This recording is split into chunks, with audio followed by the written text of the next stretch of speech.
Ah.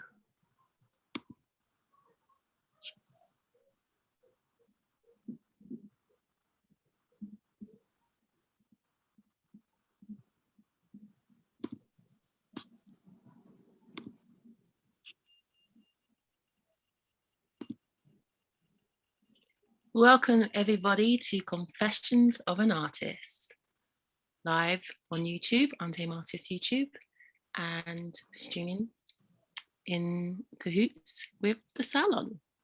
So today on Confessions of an Artist, we have fine arts photographer, Polaroid enthusiast and scenographer, Nirupam Biswas. So Nirupam, are you feeling relaxed? Yeah, now I'm feeling relaxed when I'm put down the laptop. All right, so you're comfortable? Yes, yeah, thank you. Okay, so yeah, how have you been? How are you? Good, good. It's one of the first warm days of this year. Spring is here, so looking forward. A lockdown is relaxing. So yeah, looking forward to going out with friends and resuming old projects. So it should be quite exciting. What's the first thing you're going to do when you get to hang out with your friends? Oh, picnic in the park. Picnic in the park. So how has will you change the way you create now that summer's here and you have a little bit of freedom because of that? Yes, definitely. Obviously, like it would be nice to kind of go out, and also it's warming up. So like you said, like I shoot Polaroids, and I also use a Spectra Polaroid, which is a bit bigger, and it actually just works nicely when the weather is hot. I can't shoot on that Polaroid in winter or when it's cold outside. So why is that? It's just a problem with the emulsion. It has so much of emulsion there. It just can't. The roller just jumps on that emulsion. So it works nice when it's warm. I mean, actually, that's the medium I'm using for my Londoners project. And I can only shoot in summer, so I can't shoot all year. Having said that, actually, I also use a black and white, and it works quite nicely.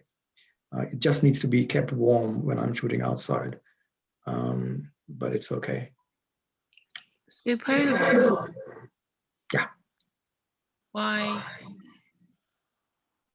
Polaroids. So I'm just hearing some. I'm hearing some echo, and I'm just trying to place where that's coming from. Okay. When I speak. Yeah, sorry. Polaroids. Why do you love working with Polaroids?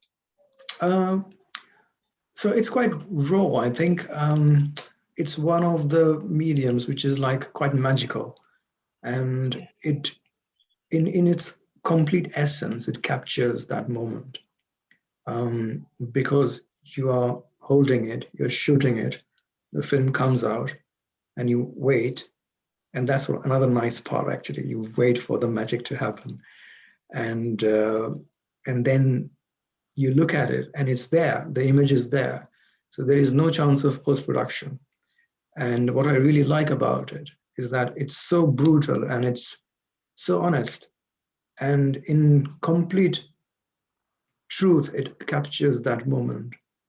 And obviously it's quite a real medium, like it's not digital, because like something on a computer that you have to go back, post-production you have to do, and then get prints made and all that. It's not like that. And it's just there. It's there. You just take the shot and it's in your hand, and it feels so real. So I think that's why I like it. I just love shooting Polaroids. But having said that, it's quite interesting, the story, how I started shooting Polaroids, because earlier I was shooting digital most of the time. And it was in 2017. I picked up, I decided that I have to switch to a medium which is more real. And it was actually a time when there were like a lot of terrorist incidents across London, Paris, and everywhere.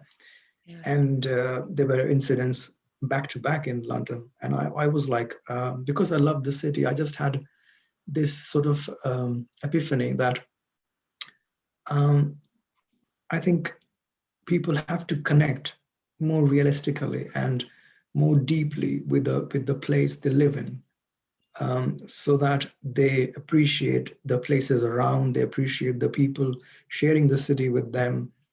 And that's how this whole idea about Londoners started.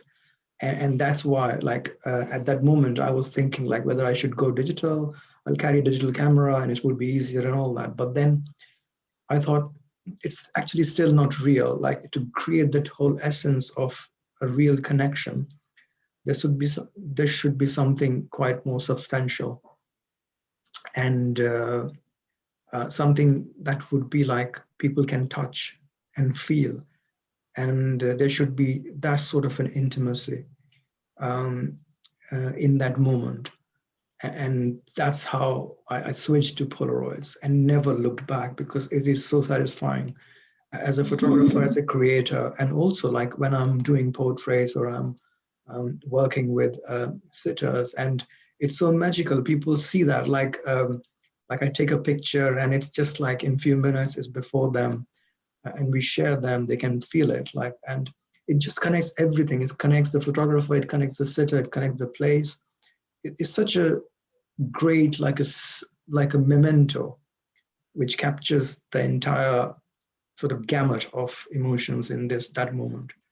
Um, so yeah, I mean, that's why it's just such a magical medium. I don't feel like I could ever go back to shooting digital again. Do you think there's any other medium within the arts that has that realness to it that you've just described, immediacy? Maybe if you're doing paintings, which is quite intimate as well, like you're like drawing in front of the sitter, or you are working with paints. I think that medium is quite intimate as well, and quite involved as well, because you are working with paints in the same way, and you can feel it. You can feel the painting itself. You can feel the paint itself. And that also involves quite a deep connection with the canvas, connection with the paints, and connection with your emotions, like how you're going to like present it. And obviously, if you are like painting a sitter, and that connection has to be also captured. Yeah. So connection is quite a strong component in your life, would you say? Yes, definitely. Yeah. How have you felt during the pandemic, where there's been quite a lack of connection between people? How has that kind of affected you? Yeah, obviously it was quite difficult, in that sense, because you are not connecting. But obviously, like, I was quite lucky to have my little social bubbles where like restricted, but we were always constantly and regularly meeting whenever we could, quite regularly, to have that connection. But at the same time, I think the time when I was completely alone, um, um, in a good, I think it was quite timely in that way. Like I started organizing my pictures, my Polaroids, and that was quite down memory lane, because like you just go through them, and it was also because like it's real, like you connect and you just like recollect that. It was quite nice way of remembering that time. And I also kind of ordered some frames, and I started made a selection of Polaroids, and I put them in a wall.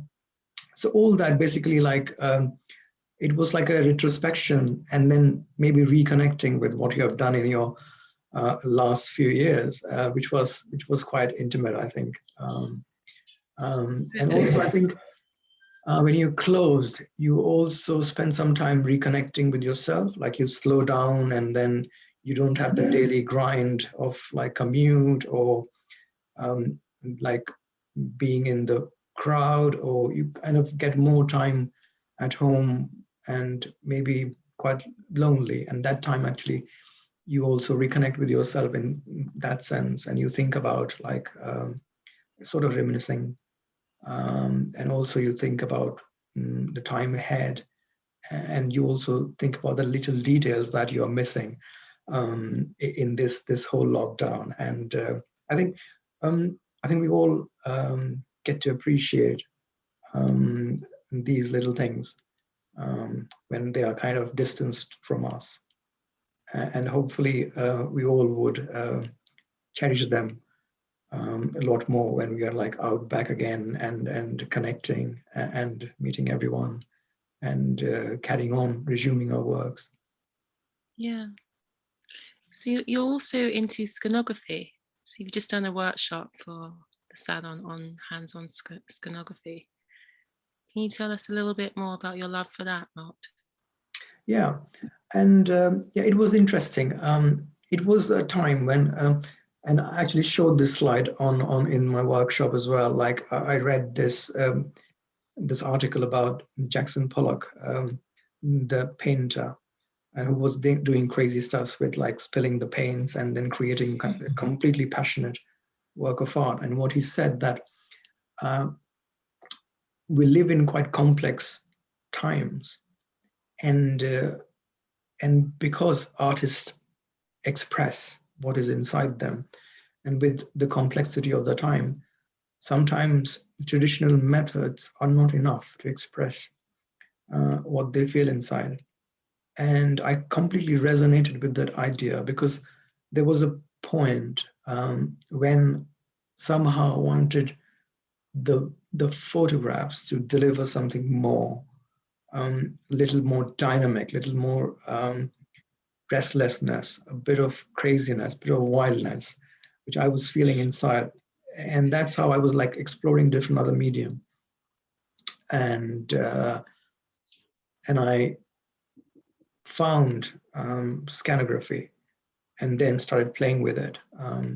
And it was an interesting journey, because like it starts by like, and interestingly enough, that's kind of the journey I wanted. I basically presented in the workshop, like how you start by scanning like static images, but then slowly you add movement to that, and it just changes the dynamics. And then you start connecting so much what is inside you that it just goes wild on the scanner.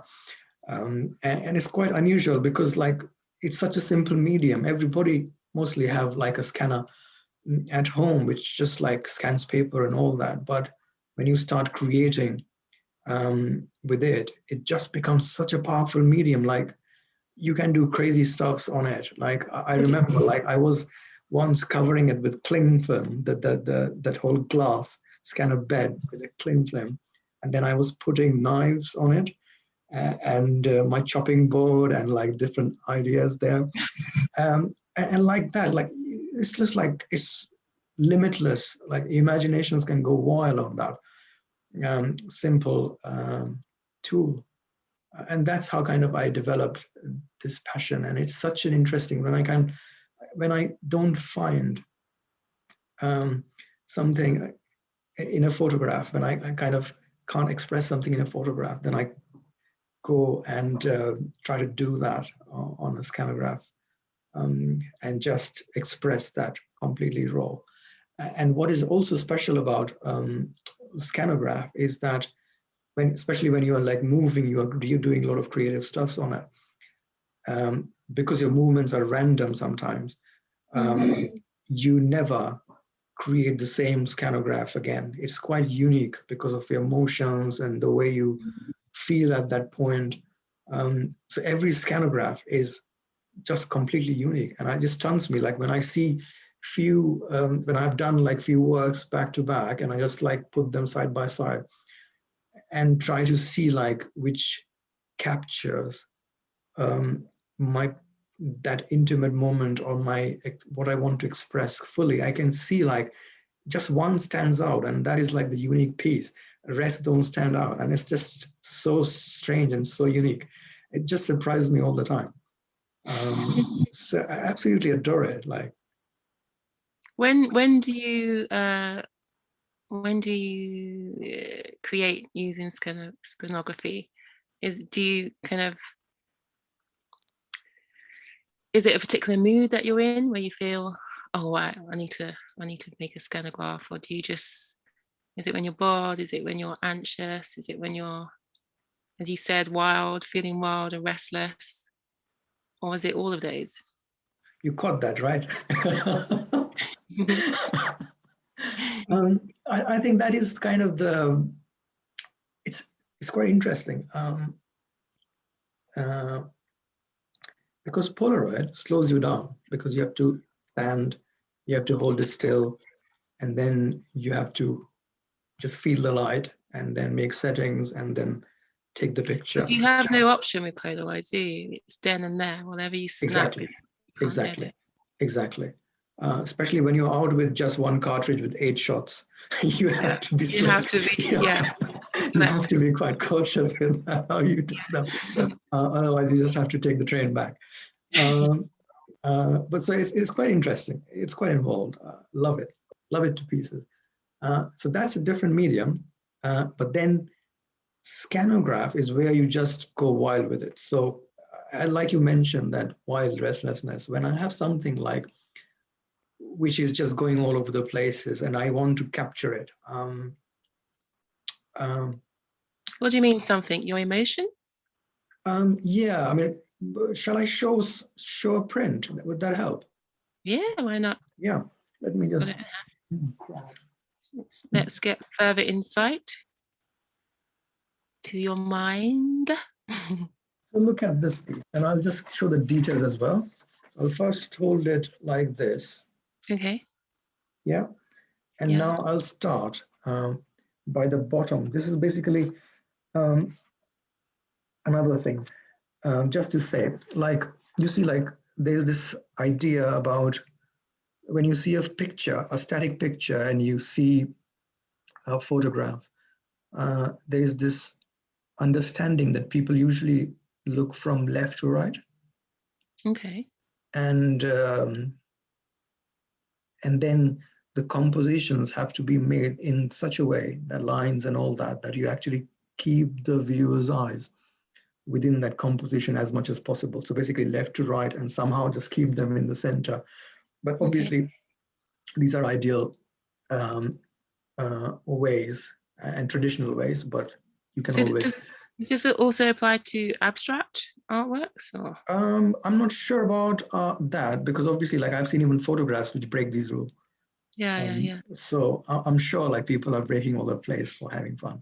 But these are like the traditional ones, like people, when you start learning, like rule of third and compositions, the way you make it, then color compositions, complementaries, and all that. But that is another thing quite interesting, is that you can actually play with that idea of motion in a scanograph. And like this picture is supposed to be read from the bottom to top. I don't know if it works, but if you see, and looks look like fire. Yes, and you see, like, it's constantly in motion, and that's how I was feeling. And then there's a middle portion, which is a bit neutral. It looks like birds in the sky. Exactly. And then it just transitions, that it just goes up. Was that your aim? Yeah, exactly. Yeah. So I called it, like, I've been contained for so long that it set fire to my roots and set me free. Was that created during lockdown? Yes, it was actually early lockdown. That was one of the ones which is kind of a result of all the wildness and restlessness and contained. Tell me more about this wildness and restlessness, because Nirupam and I are friends, and I know you've had that way before, being locked down. It's part of your character. Mm-hmm. Tell us more about where that comes from. I don't know. It's probably my character in a way. It could be because I always had that wild part, like growing up. And then I work on like a desk job, my day job sort of part, most of the time with it. It's quite like sitting down. So I crave for that movement, and this art and wildness sets me free. And then not only that, I quite like nature and walks and connecting around, which is very important. And that also the reason, like there's always this crave to go out, get out, and that kind of gets in everything like around me in a way, like the way I interact, the way I create. I just need that balance all the time. Like I need something like which is like a disciplined, calm part, and the same, and the other side, I need to explore. I need to break rules. I need to kind of get out, and it's like this feeling that is always like not letting me rest. Sometimes, like I had to go out and do something, and the same way with creation. Like I said, um, like I feel like these two forms actually also represent, like one part is kind of discipline and then slowing me down, but then I need that balancing quite predominant part as well, which just makes me uh, try different things, experiment and explore, and uh, push the boundaries in a way, because like I've never done these things like that. And also I think in a way I'm kind of trying to represent my deeper feelings outside, quite simply in a way, like just like just listening to it and then representing it or presenting it, or expressing it in these forms.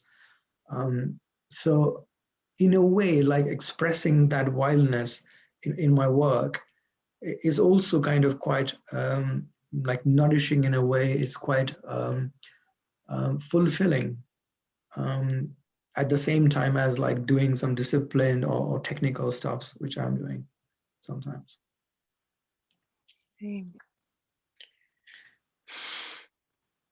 So it must have been quite, I don't know, it must have been quite strange having to suppress that restlessness, being locked up. Yes, yeah, it's quite hard. How have you, where have you channeled that energy? Ah, Where have you put that energy? so I've been creating, obviously, I've created actually a series called Importance of Touch, Okay. which is also a scanograph, like 3 scanographs, which basically with my hands, because like I was craving touch, and it represents that whole craving in different ways. And they are like shared on my Instagram as well. But at the same time, I was just trying to kind of get out whenever I can, like because like I could just go locally somewhere, or spend some time like in the garden, maybe planting something, just have that connection going in. It was quite, we were quite lucky because when the lockdown started last year, the weather was absolutely gorgeous. Yeah.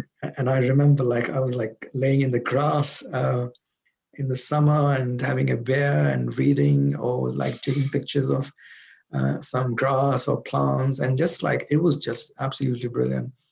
But it was hard. I think it is quite hard getting locked up, especially like especially when you are like so passionate about um, walking and going out and traveling and meeting people, and hanging out. I think yeah, it does kind of make a difference. So obviously, like it just gives you a perspective, like how important these things are in your life, and how what they kind of mean to one. Have you been listening to any good music or reading any good books lately? All sorts actually. I'm currently reading science fiction, Isaac Asimov, Cave of Steels, which is quite interesting.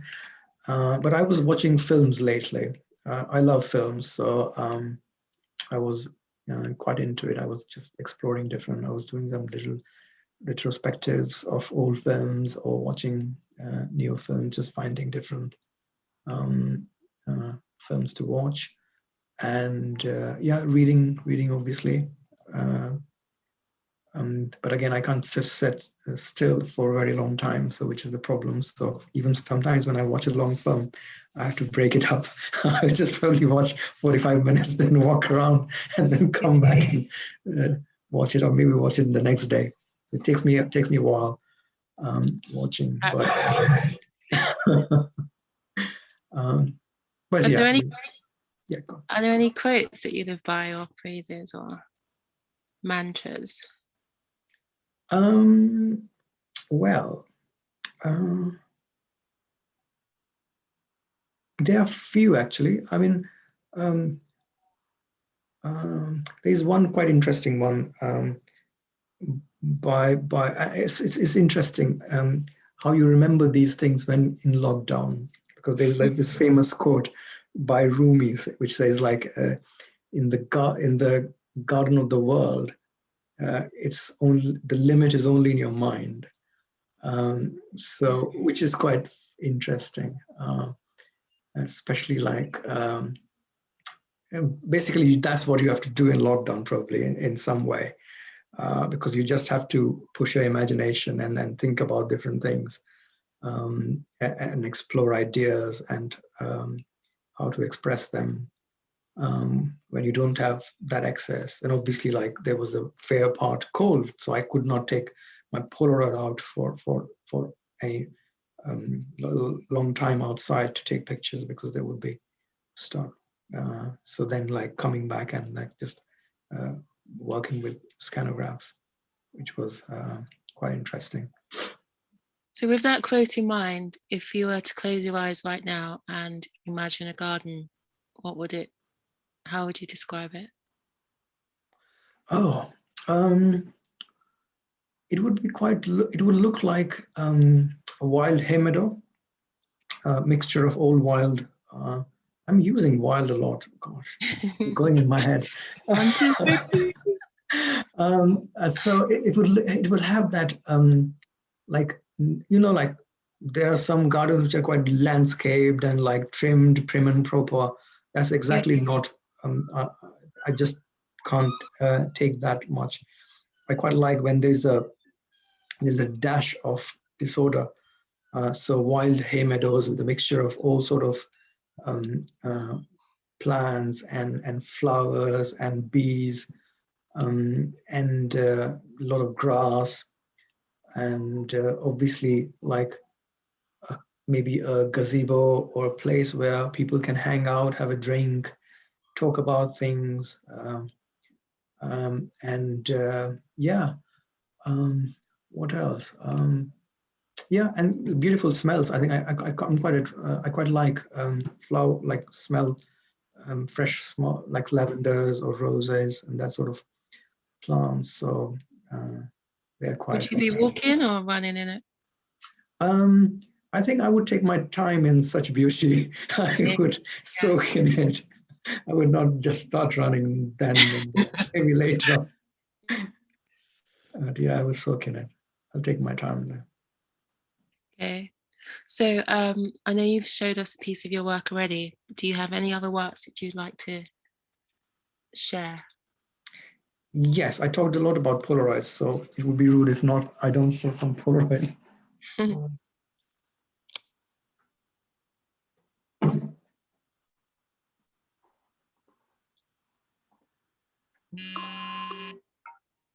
That's the alarm.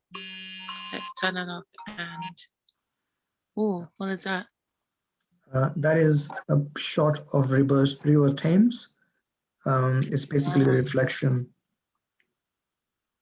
It's like it appears like a thumbprint, almost like a thumbprint. Amazing. Well, that is 30 minutes. Time is up. But yeah, I'd like to thank you for joining us on the virtual sofa. and confessing, or at least offloading. Thank you very much, Nirupam. Thanks for joining us at the Salon. See you soon. Yeah, thanks for having me. Have a good one. Bye.